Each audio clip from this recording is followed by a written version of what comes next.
As a storyteller, I love to tell different types of stories, and I'm still young, and so for me, I'm playing around in the different genres is amazing. But really, they're all very similar in terms of each one has just a unique language, a unique world. So Step Up, it was dance world. Never Say Never with Justin Bieber was a magic world. I mean, a music world, and G.I. Joe action. So for this one to have magic as our storytelling device, sort of goes along in that world, and I love that it's a fairy tale and an amazing actors, the best in their class, and so I learned a lot. And we had a great time, and I think you're going to feel that energy on the screen. We had a blast making this movie. The challenge is they're all really good. You have a deep bench. It's like being on the Golden State Warriors team. Like, you can play anybody on that bench, and what you don't want to get into, make it so bloated that you just feel like you're just serving every single person too much.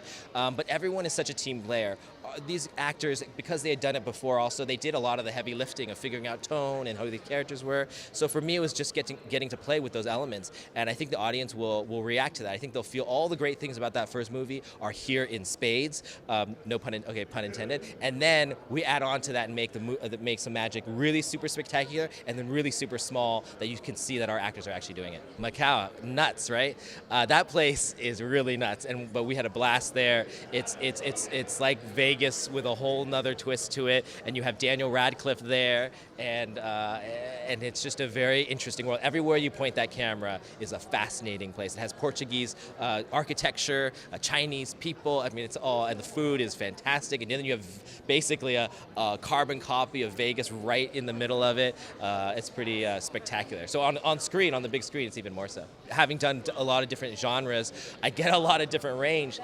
And I love to just explore whatever space I'm in at that moment. I get a lot of dance stuff, obviously musical stuff, especially because musicals are on the rise again. I get a lot of action stuff. So I'm a very lucky filmmaker. I get a lot of access to a lot of different worlds, a lot of 80s cartoon stuff, since that's a part of my world as well. So I feel like I have the best job in the world. I had no contacts in Hollywood. I was doing wedding videos in high school to get money to actually get camera equipment. My family came from China when they were 20, 23 years old, so they have a restaurant in Palo Alto.